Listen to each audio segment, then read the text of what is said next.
Good morning, NineTen. How are we doing? Oh, sleepy, tired. Oh, almost just took that down. Well, hey, we're glad that you're here hanging out with us this morning. As you can tell, the setup is a little bit different, but that's a good thing. And I think it's going to be a really, really good thing is because this past Wednesday, we started a relationship series where we're talking about all things relationships, not just about dating, not just about marriage, but we're talking about how do you deal with relationships as a whole, friendship, parents, with just future relationships. And so we decided on the weekends, we want to have a discussion. We want to have conversations based off of questions you asked. So I've invited these people up here, and I'm going to allow them to introduce themselves. Who are you? What's your relationship status? How long have you been coming to North Coast, and anything you want to add? I'm Karis.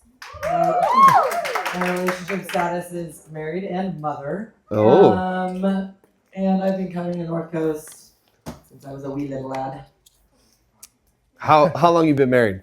We've been married, it'll be 2 years in July. Oh. It's crazy, I feel like that went really fast. Yeah, I'm Hudson, married, father, son, and I've been coming to North Coast for a little over 3 years now.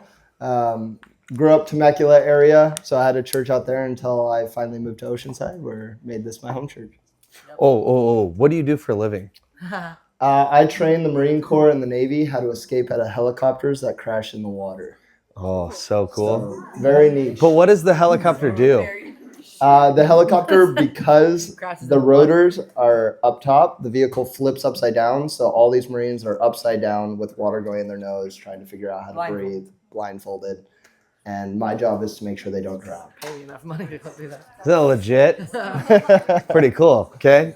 I wish my job was that cool. And then you work, or you have worked. What do you do? I got my cosmetology license. Closer.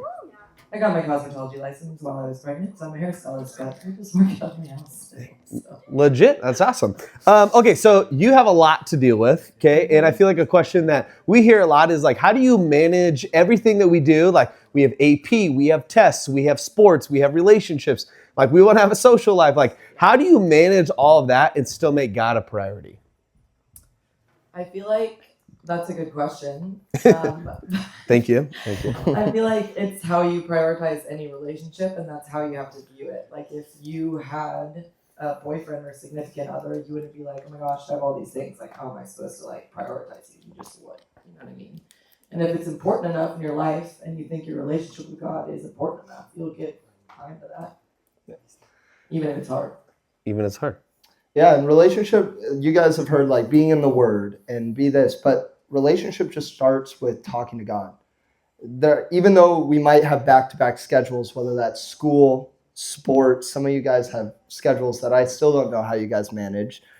With that being said, do you have a little break of, Lord, I need strength in this moment? Talk to him. Be where you're at. Lord, I'm really tired. I'm really busy. That first step of a relationship is communication. That whether that's your friendships, whether that's with God, whether that's with your family. They want to know what's going on in your life. And simply talking to your friends, your relationship, but specifically God, that's going to help with finding those little moments, even if you have crazy busy schedules. I think a lot of us, especially if we haven't grown up in a Christian home, like we don't know what it looks like to prioritize a relationship, in the midst of a busy schedule. Like, how have you found some helpful things of like how you've made sure that like God is a priority in your everyday life? I feel like you were saying, like prayer is a really big one, because going back to like thinking of it as an actual relationship. Like, if I was doing things for Hudson, like I'm cleaning the house and I'm making him food, but I don't ever talk to him. Like, we're just like walking around each other all day, not speaking. Roommates. It'd be super awkward. And I feel like it's the same with your relationship with God. If you're not like openly communicating with God often, like more than you talk to your friends, then that relationship with God is going to be less than with your relationship with your friends. I'll ask this. If all your relationships didn't include talking to one another, how boring would they be? That'd be the worst. Super boring, right? And you're expecting to get, some of us have heard fruit. Some of us have heard just healthy relationships. boundaries, whatever that may be, if you're not talking about any of that stuff, how are those going to be implemented? You're just going through life kind of like a robot. Whereas if you really start prioritizing communication, that's huge.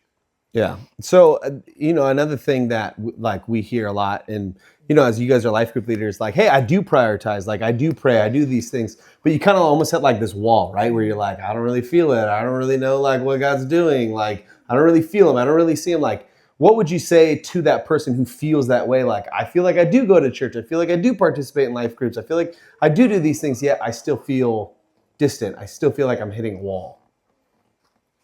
I mean, honestly, I would say, like, give that to God. Like, tell him, like, I feel like I don't feel you. But also, I feel like as, like, New Age Christian church, we're very about feeling. Do I, like, feel him? And when I'm in worship, like, am I getting, like, the worship tingles and, like, the Holy Spirit feels? But obedience is measured, like, by obedience. And you aren't promised in the Bible. Flesh that out. Obedience, I'm about to flesh that out. Obedience isn't measured by what you feel after you obey. Your obedience is measured by your obedience. You're called to obey, and like that's it. It's not like obey and I promise you, like I'm gonna give you all the feels. Yeah. There's gonna be seasons where you feel a lot closer to God, and there's gonna be seasons where, the enemy tries to keep us feeling far from God, and that's like not on you. What your role is to like try to keep that open communication with God and do all you can to like obey the word. Like that's it. Yeah, when you obey your parents by like doing what they ask you to do, it's not like you get this sensation of like, oh man, me and my mom are so good right now. I took out the trash. But like there's just like a simple like, cool, I listened, I did it. Like, and then hopefully you see the fruit or you see the benefit of that through she trusts me. She knows that I listened to her. She knows that like we're now like on the same teams, on the same page, right? It's the same thing with God. It's like sometimes you may see like, okay, I'm obedient, but you don't see the fruit. You don't see the result of like, where was that obedience? Like, where was it rewarded, so to speak? But I think down the road, we see those things pay off eventually. So did you want to add to that? Sorry, I apologize. Honestly, obedience measured by obedience, but also understanding that if you don't feel or hear God or whatever that may look like in your own life, some of you guys might have a moment in your life where you've like, I've really felt the Holy Spirit. Maybe that's coming out of a camp. Or some of us, we just had winter camp, right? Hey-o. You were on a spiritual high and then you kind of get back into the flow of things. But don't take God's silence for rejection. Yeah, like understanding that there's going to be times where we actually have, I don't see, I'm really struggling with God. I don't know all of your stories, but some of you guys got some really hard stuff going on. Maybe that's loss. Maybe you're involved in something you shouldn't be. Maybe you're trying to figure out how to pursue a healthy relationship and it's just not going the way you want. And you're praying about it and you're figuring it out and you're asking God, how do I figure this out? Understanding there's an aspect of God might feel like he's silent, but that doesn't mean he's rejecting you. He's still with you in those moments. Just because you want something to go a specific way doesn't mean that's what is best in your life. And that's all I can say to that. Also, I feel like we don't have a God that's like silent. Like you may like feel like he's silent, but it's crazy how like much we're like, oh my gosh, I wish God would just like tell me what to do in this instance and he's not talking to me. But he gave you like an entire freaking book that like gives you like step by step of what to do in a lot of different situations, and we're just like not opening it. Yeah, I mean, like the first century Christians after Jesus left, like they didn't have a book. They didn't have like the New Testament. Like they had the Old Testament, they had the Torah, but a lot of them didn't have access to that. Like they had to go to the temple, they had to go to the synagogue to hear somebody open that book and then read it to them and be like, this is what it means. And so I think like one of the things like, it would be so much easier, back then. It'd be so much easier if I was raised in Israel or so to speak. But like the reality is like, I don't know, like you get to hear God every single day if you wanted to. And you could even do it on the Bible app with Morgan Freeman. So that's way cool. That'd be legit. Okay, a question that I heard. How many of you, like by show of hands, have heard of this word boundaries before? Okay, boundaries. Boundaries was like one of the most asked questions, which is, I think, kind of funny. I feel like it's a word that's growing in popularity. Boundaries is like you create something of a rule or you create something of a principle to protect one thing that you love or you like, or you're trying to make sure that doesn't change, or so to speak. How can you speak to the idea of like, how do you create boundaries for your relationship with God? And then we'll kind of maybe branch off that. How do you create boundaries so that people don't like change your relationship with God? Okay. I was like, boundaries with God? Yeah. I think it's funny when we create boundaries and we're like, the thought process a lot of times behind creating boundaries is like, how close can I get to that boundary line or to that sin before it's like not okay? And we put like a boundary line so close to the sin, we like tiptoe around it, but as long as we don't like go like this far, we're fine. Can you give me an example? It's so different for every person, but I feel like physical boundaries are like the biggest one is what I see when you're in like a relationship with a significant other, being like, we're gonna put our boundary about as far as we can get and like see if that works out for us. Yeah. And I feel like there is like a reason we are called to be holy and not called to like teeter on the edge of sin. Yeah. And it's because it's like a really slippery slope. Yeah. So boundaries are different for each person, and you got to figure out like what those are in your life. But when you're setting boundaries, it shouldn't be like, oh, I'm like, what is too far for me? It should be like, what is going to actually help me be closer to God? Yeah, totally. And like a boundary was set up so it protects something. Like this is crazy and just full transparency. My youth pastor, he told me a boundary that he like kind of created. This was a long time ago. He's like, don't kiss longer than 10 seconds, which was the dumbest thing ever, because you would kiss for 10 seconds and then you'd be like, okay, we're done. Okay, we could kiss for another 10 seconds now. But also like the weirdest thing ever that you're counting in your brain of how long you're gonna kiss for. Like, that's cool. But it's like, again, like you like see a boundary and then you try to do everything you can to like break it, but like, or not break it, but like work around it to make sure that it's not, you could wiggle around it so you could do what you want to do ultimately. And I think the idea behind a boundary is like you're creating something so that it's protected. And I think you got to remind yourself of like why you create boundaries. What's the reason for boundaries and stuff like that. And I like how you talked about the tiptoe around it, or you try to get as close as you can to the edge. But I think it's the opposite, right? Yeah. So did you want to say something? Yeah. And we're told to be in the world, not of the world. And that is another aspect too. I'll talk about friendships. When I was in high school, a lot of my friends were doing things I didn't want to do. But when you surround yourself with that, it gets hard. However, if you're in the world and not of the world, I got to a point with my friends. I told them why I don't want to do specific things. In my case, it was drugs. A lot of my friends were doing a lot of drugs. And I got to a point where I would walk into a room and they would immediately stop because they saw that was my boundary line. Like, hey, Hudson doesn't want to partake in this. I don't want to be an influence. And there's a lot of people, even though they may participate in those specific things, obviously your goal is not to be like, like that's a bummer. You guys are all doing that and I'm not. Like, you're not on a high horse. You're just trying to meet them with where they're at. You don't know, like understanding, I don't have to partake in what you're doing, but I want to be here with you. And then by you just showing up, sometimes that causes change in their own life and it causes questions to be asked. So especially in your friendships, your family life, some of you guys' families might not be your favorite thing right now. With that being said, if you start being a servant to your family, your attitude starts changing. Maybe you start helping out around the house and maybe your families aren't Christian, maybe they are.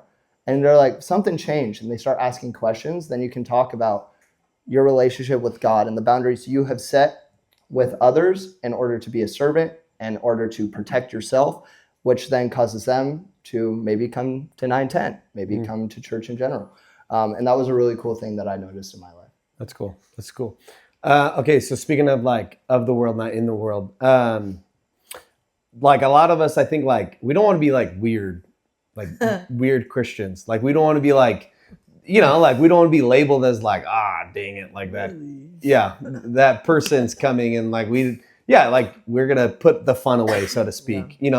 So like, what do you do with that? Like, we don't want to be labeled as that, but then also we are, you said holy, we're set apart. We're called to be set apart. It's like, how do you honor God, but like still have to live with that idea of like being labeled as weird or different? Yeah, I think that's hard because I just don't see anywhere in the Bible where it's like, be a Christian and blend in.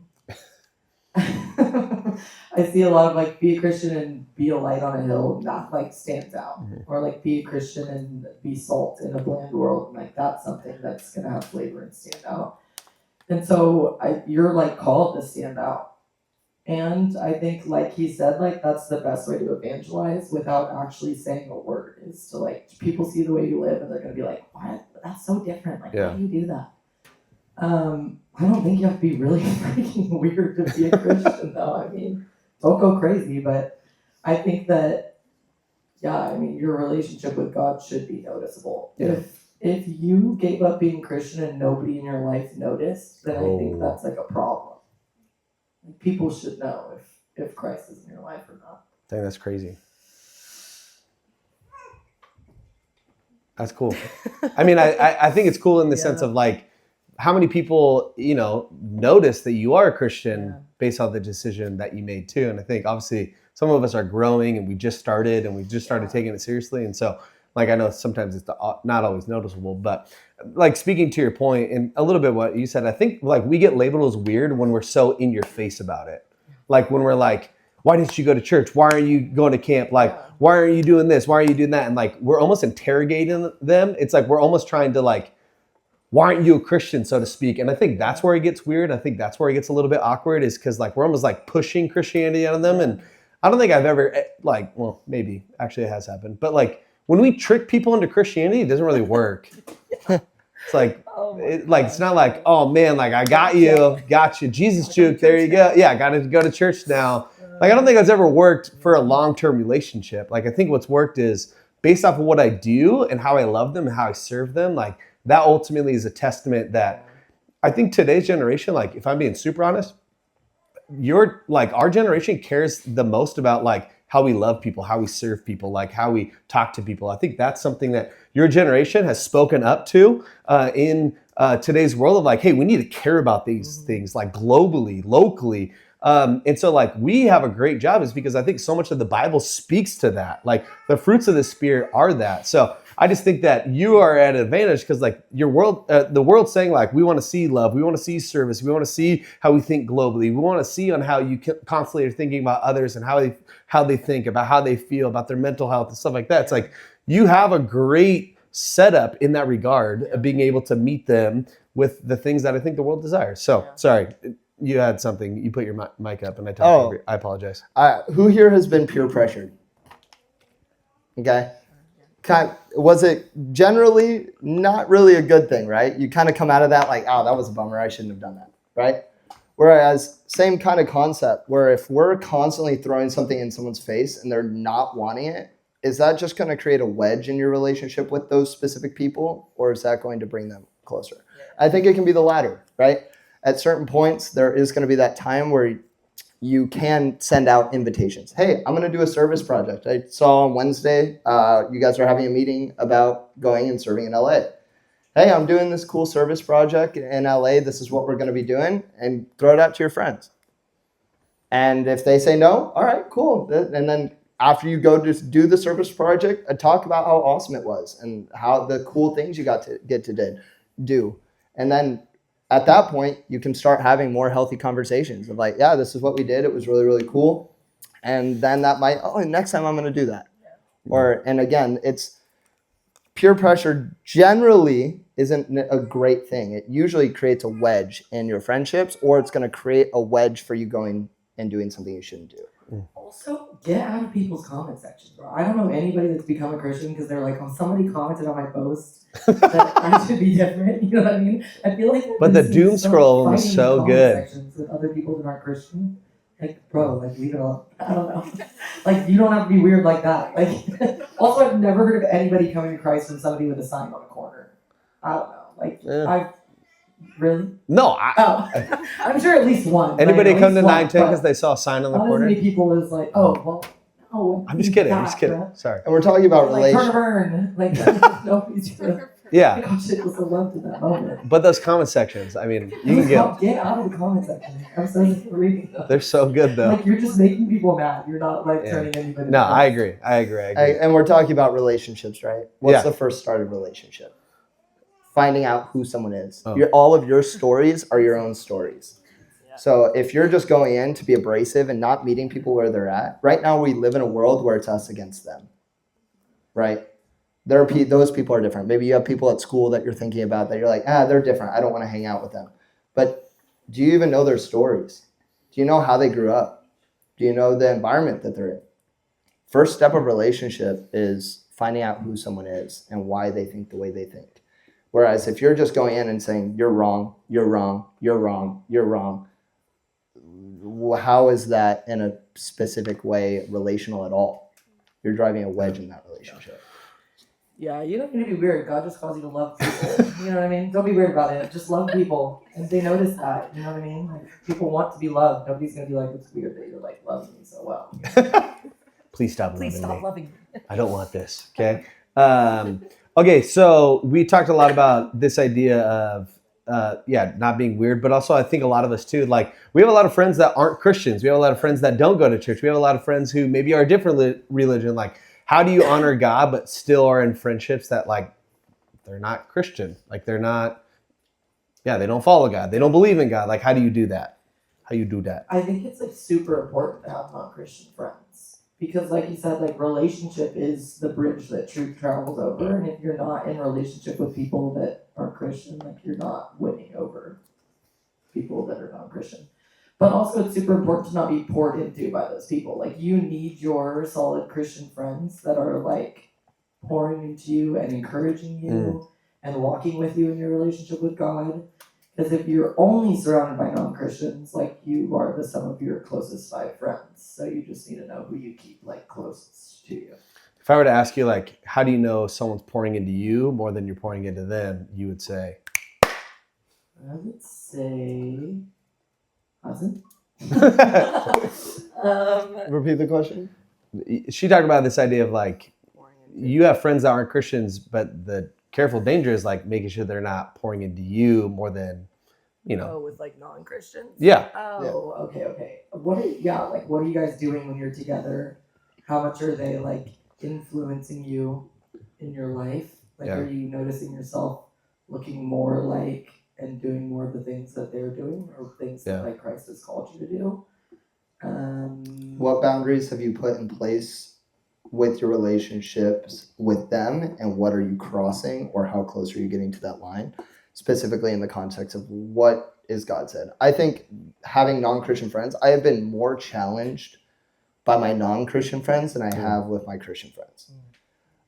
There's a lot of really, really good questions out there, guys. And if you have some, right now we're going through a relationship series. A lot of those questions are going to be ones that you're not going to have answers for. And being okay with that. Now, you have 2 different options, right? You can sit with those non-Christian questions, which are good questions, and you can seek it for answers in the Bible or from spiritual mentors or hear great questions. Or you can sit and fester and be like, they got a point, and not look at God at all.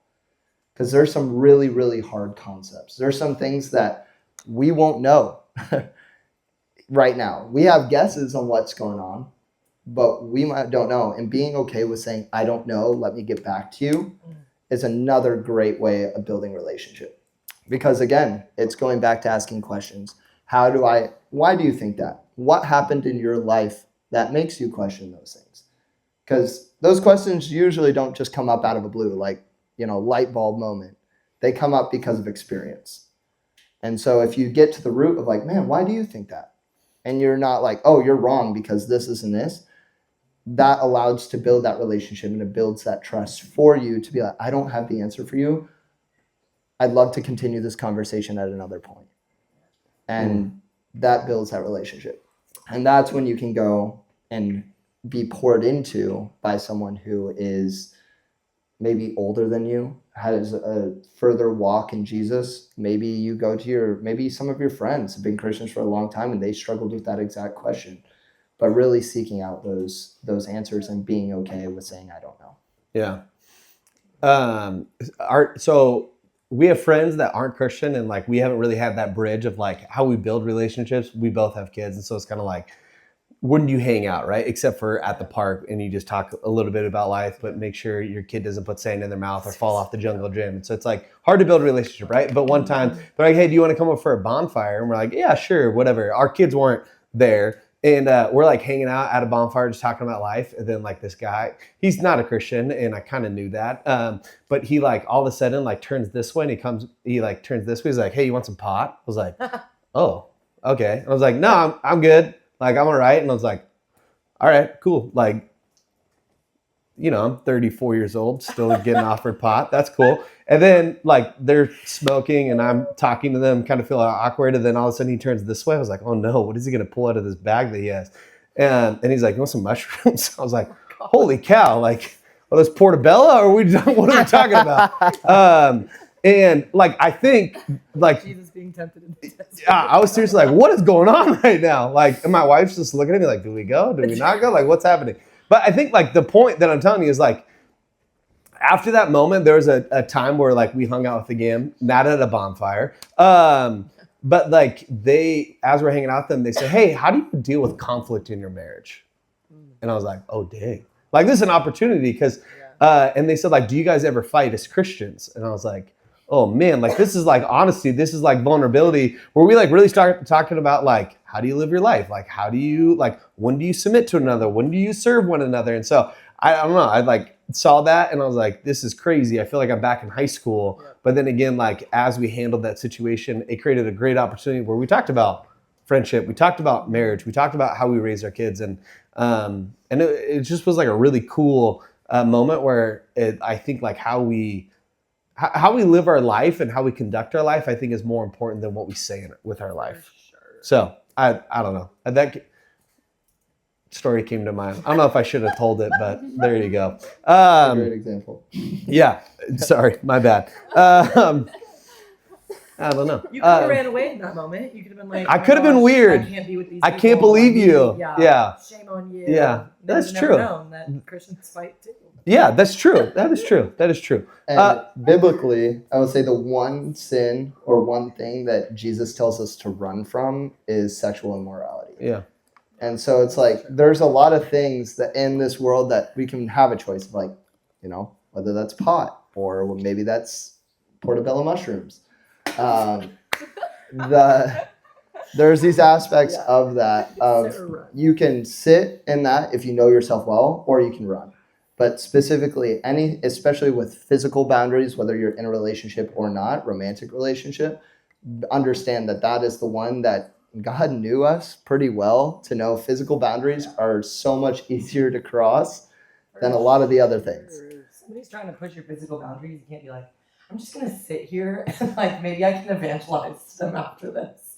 It's like, no, that's a situation where you can like run and you have the permission to do that.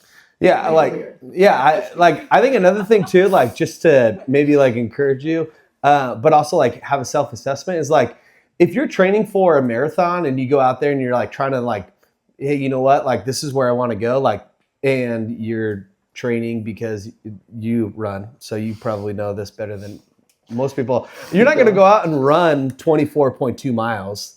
Like you're going to build up some sort of endurance. So it's like, okay, cool. It's going to be a mile today. Okay, great. It's going to be 2 miles one day. And then like, you got to train yourself in order to do this.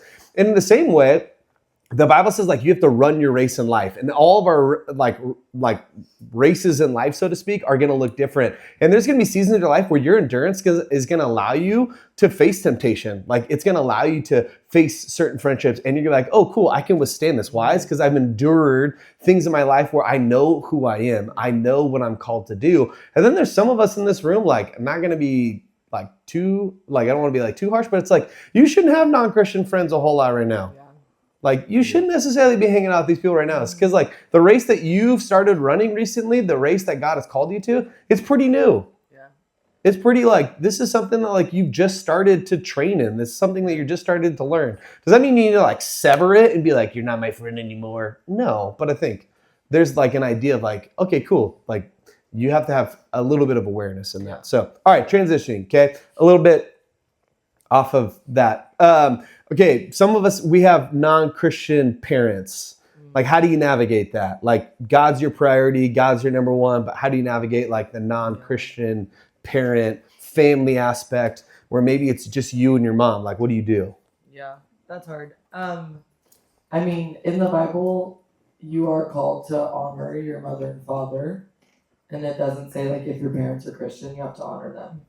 And honoring your parents looks different for everybody. I mean, if obviously there's like situations where you need to not be doing what your parents are telling you to do if they're not fit to parent you. But I think in most situations, even if your parents aren't Christian, if they're like super harsh and really want you to clean your room all the time, it's like, what's that gonna hurt to clean your room all the time and like show your parents a little love? And I feel like he was saying, like that is a great way to evangelize to your parents is like to honor them really well. And they're gonna be like, okay, something's different about my child, and why are they like respecting me? And they're gonna know if they feel like they deserve respect or not. Yeah. Like you feel that as a parent, you're like, oh, I think I know that I don't deserve a ton of respect from my kid. Yeah. And when you get that, even when you don't deserve it, I feel like that's like super Christ-like and a really great way to like show Christ to your family without even having to like say anything. Because it's hard as a kid, like sit down and be like, Mom and Dad, can I please tell you about Jesus Christ, my Lord and Savior? Like a lot of times because they're older, they're not gonna like listen. I mean, you can try that; it's great. But living like by what you're doing and letting that speak more than the words can. Totally. And Christian, non-Christian parents, if you, by show of hands, is your family sometimes the hardest people to deal with? Yeah. Okay. Yeah. So Christian, non-Christian, there's going to be moments where you're just frustrated at them. I mean, I can tell you from experience, both my parents are Christian. However, I have been more mad at my mom and dad than I've been mad at Karis or my friends ever. And it's hard. Family is hard. So knowing that about your relationships, knowing that about your family, and it's because you guys are what, 15, 16 years old, 14, 15? You understand that there's this aspect of like, for 14 and 15 years, these are the people you have been around the most, which means they know how to push your buttons. They know how to do this. And so one thing that you always have to look at is knowing that about yourself. Your family relationships are always probably going to be the hardest in order to mend, to be respectful of, because you've grown up with them for so much. And it kind of gets in the routine of things. You guys are going through school routines, right? You wake up, you eat breakfast, you go to school, you have maybe sports or some extracurricular thing, you go to sleep. And after a long day, being tired and then seeing your family, there can be a lot of emotions that are built around those families. And understanding that, what can I do to help my family? Even when it's hard, especially when I'm tired, what does that look like? And a simple thing that I had a friend who did this, he became a Christian, and he was watching some movies he shouldn't have.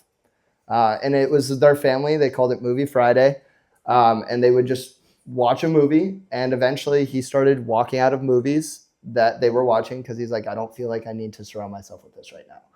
And his parents didn't handle that well. They took that as you're not being cool anymore. And you're like, oh, you're not wanting family time. And that's an example of, what is God calling me to do? What am I putting in my brain? Because once it's in your brain, it's really hard to get out if you can even get it out. Yeah. And understanding that aspect of, these are movies I don't want to watch, I'm going to go and do something. But that created conversation of, hey, I feel called to do something greater. And your parents might not react well. Some of your parents aren't going to be like, wow, my kid's doing incredible. Some of your parents might be upset by that. And then how do you still show love and respect in that is, again, just trusting the Lord. Okay, so to add to that, a little bit of context, like there's some of us who like can't go to camp because mom's like, not worth the investment. Some of us, like the first thing that they take away from us is a Wednesday night, like is a weekend. Like what do you do when like you said, like, hey, we're going to do this, but we're going to take away the things of church or the things of community. Like we're not going to allow you to go over to this friend's house because like we know that that's something that you enjoy, but it's like your only Christian community. It's like, what do you do when like that family or your family's taking you away from like your church family, so to speak? Like, what do you do? Like, how do you handle that? Are you going to talk? Your first family is, once you become a son and daughter of Jesus Christ, you got to realize you have a new father. And that new father wants what's best for you. Christianity isn't meant to be done alone by any means. And that's when you have this God who cares about you so much and really sit down and be like, man, my Wednesday night was taken, but my prayer wasn't. I think that's good. My phone might be taken. I can't text my friends who are Christian, but maybe you have a Bible, maybe it's not. I would doubt, but I could be wrong, that your parents would take the Bible from you. Okay. Even if they took your phone, if you don't have a Bible, I would just use it. It's a tool. But ultimately, no one can take your prayer. And Lord, hey, this stinks. I really want to be going with my community. I want to be building my relationship with others and you. And this has been taken away, and cry. Like, put your heart on the line. Be vulnerable with God. It's okay to be angry with God. It's okay to be frustrated. It's okay to not understand. But again, Karis mentioned obedience is measured by obedience, not letting that bitterness fester, not letting that anger fester, and just being like, God, I'm not getting what I want. I'm done with you. When in reality, it's really, God, I don't understand why this is happening. I don't understand why my family is doing this. I don't know why they're robbing me of these relationships, but I'm trusting you and I'm crying out to you because I want help. I want these people. And that's your first relationship. Yeah, I agree. It's yeah. I think that would be like a really hard situation, but I agree. Like they like can't take your prayer life with God, and as hard as it seems, and it feels like it's like never ending to live with your parents, it actually does. Like you grow up someday. And No way. I know, crazy. That's wild. You turn 18 someday, and you get to choose your own path, your own path that you want to walk, and you can either like sit and wallow in the home you're in now, or you can like start building what your own foundation and what you're gonna choose someday. Yeah. Even if you can't like fully pursue that now. Yeah. I think one thing just to like encourage you on, maybe to like see this aspect of like, we're not asking you to say, hey, if you're in a harmful situation, like if there's like a physical harm or if there's an emotional harm or even like a spiritual harm, like we're not asking you like, hey, just endure it. Like, hey, just live it out. Like those are things where, where I encourage you, like, that's not okay. Like that is something that you shouldn't live with. Like, even if you're a Christian, like that's not what it means to like respect and honor your mom. Like you still have a right to protect yourself from emotional and physical harm. And so we're not asking you to say, hey, just stay in it, just honor your mom by just being like, okay, it's normal. It's like, no. Like, that's not what we're saying at all. Like, I just want to clarify that. Talk to people if you have that. Talk to people you trust. There are people here, leaders. If you are in an unsafe situation, please talk to someone. Yeah, totally. All right, last question. We talked a lot about like just priority. We talked a little bit about boundaries, talked about like non-Christian friendships, family dynamics. How do you, like at the end of the day, like how do you just keep God at the center of all of it? Like, how do you keep God at the center of everything that you do? And you live a life with like the lens of like, I am a Christian, like I am a follower of God.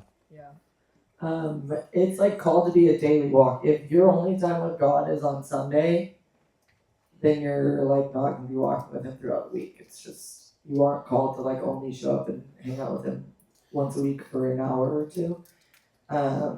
And it really starts in your morning. Like you have to be super intentional about like, I want to start every day with God. And that's like really hard at times, especially in a really busy world where it can just kind of get pushed to the back of our brains. But that's why you have to make it a priority. Yeah, totally.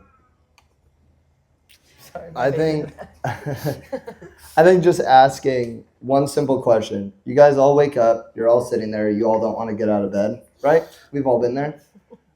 This morning. The time change specifically today. A simple question you can ask is, God, what do you want to tell me today? And a lot of the time, you're not going to get an answer.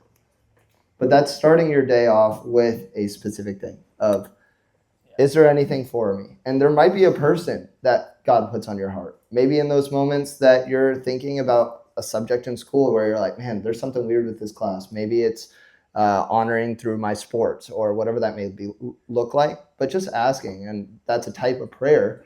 Lord, what do you have for me today? And Lord, give me the strength to get done what I need to get done. All of us have phones. I'm sure almost 90% of us have the Bible app. There's notifications where they give a verse of the day. It's one verse of just encouragement. And to find 2 seconds to read a verse and be in the Word daily, you might not have time to open the Word and go through a whole chapter and reflect and see this. But if you have one verse and that verse stands out for you in that day, how can you apply that to the day? Yeah. That's something that's helped me a lot because as someone with ADHD, I'm constantly going. My brain is always somewhere else, 90 other things. That sentence itself didn't even make sense. Yep. So understanding that there's a lot of things in our brains, there's a lot of things that occupy time, but how can we implement little things in our daily walk? Yeah, that's good. Yeah, I recently heard of this guy that like wakes up and literally like the first thing he does in the morning is literally just say "Good morning, God," and I feel like that's like such an easy thing to do for the first thing. Is he married?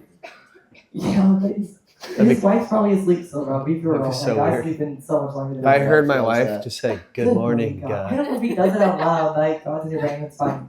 Say it in your brain. Well, nobody hears. Just saying that. Say it out loud in your room. That's true. But I feel like just that I've been derailed. I've been trying to not reach for my phone first thing in the morning because that's like super easy to do, and it's still a challenge as a full-grown adult to not like scroll on Instagram first thing in the morning. But it really is like what you start your day off with is what's gonna like affect the rest of your day. Yeah, that's good. That's super good. Well, hey, thank you, Karis Hudson. If you can give her a round of applause. If you have more questions, like, hey, you didn't ask my question, like, hey, you didn't like say the thing that like or ask the thing I wanted you to ask, like, they'll be up here, they'll stay and hang out and talk. But with that, I'm gonna pray for us. Do we have the sodas? No, we do, maybe, possibly. Maya and Parker are here. Oh, they are. We do. We got them. All right. So there'll be sodas over there. Let me pray for us, and then we will enjoy a Sunday that is hot and sunny. So, God, we thank you so much just for who you are. God, we just thank you for your word, your truth, your relationship that you all desire with us. God, I pray that we can continue to walk with you, that we can make it a priority, that it's not just something that we say we want to have, but it's something that we daily choose to have. God, may you use NineTen, may you use these students to radically change the lives of their family and their friends, God. May they be a light. May they be the salt of this earth. May they continue to be the testimony of how you are living, God. We love you and pray all these things in your name.